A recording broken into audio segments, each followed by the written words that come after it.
So Nigerians, EFCC has made their biggest recovery since the inception of EFCC in 2003. So there is this estate in Abuja located in Lokogoma. So the house comprises about 150,500 kilometers of land, and 753 duplex was located in that land. So EFCC made the confirmation that they recovered this land from one of the top government officials who uses the proceeds of money collected from bribery or from the government offices unlawfully to acquire these assets and build these houses. So finally, EFCC has recovered that asset. And let me read you this news first, because according to the EFCC news, they refuse to disclose the name of the person who owns the property. But fortunately, Sarah reporter made an investigation and told us the person that has the asset. Let me read this news first according to EFCC. If we come back, we'll deliberate on the issue. EFCC makes single largest asset recovery to date. Destiny Jude Onwa-Bueze on Monday, December 2nd, 2024, gave a ruling on the final forfeiture of an estate in Abuja measuring 150,500 square meters and containing 753 units of duplexes and other apartments. This is the single largest asset recovery by the Economic and Financial Crime Commission (EFCC) since its inception in 2003. The estate rests on plot 109 Cadastral Zone CO9, Lokogoma District, Abuja. The forfeiture of the property to the federal government by a former top brass of the government was pursuant to EFCC mandate and policy directive of ensuring that the corrupt and fraudulent do not enjoy the proceeds of their unlawful activities. In this instance, the Commission relied on Section 17 of the Advanced Fee Fraud and Other Fraud-Related Offences Act No. 14, 2006, and Section 44, Second B of the Constitution of the 1999 Constitution of the Federal Republic of Nigeria to push its case. Ruling on the Commission application for the final forfeiture of the property, Justice Onwa-Bueze held that the respondent have not shown cause as to why he should not lose the property, which has been reasonably suspected to have been acquired with proceeds of unlawful activities. The property is hereby finally forfeited to the federal government.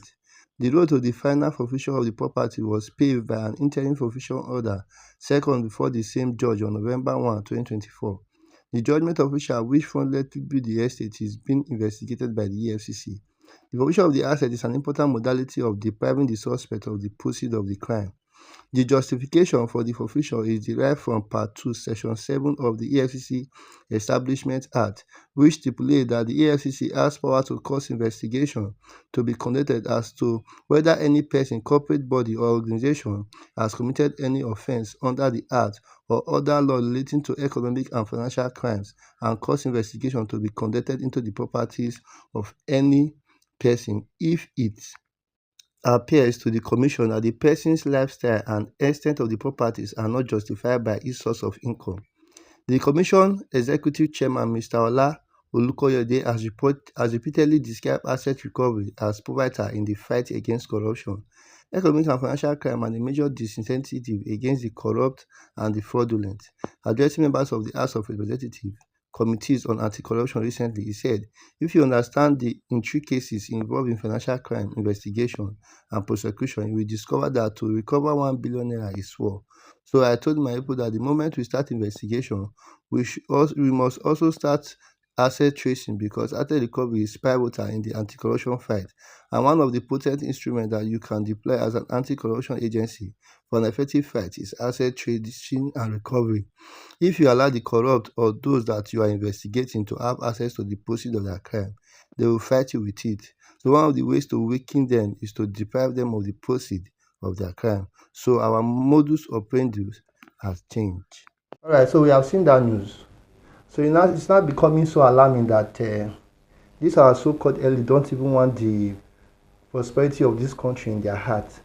Just imagine one man, because according to Sahara reporters, it was former governor of Central Bank that owns that building, which is Godwin Emefiele.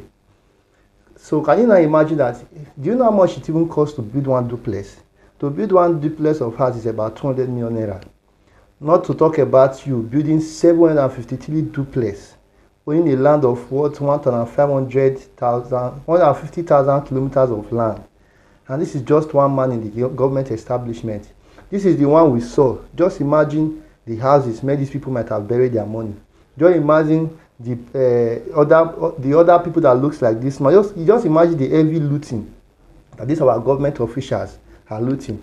If a governor of central bank can do this, then just imagine the unimaginable, because it is Nigeria.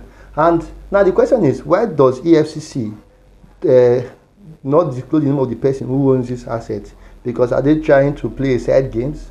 Because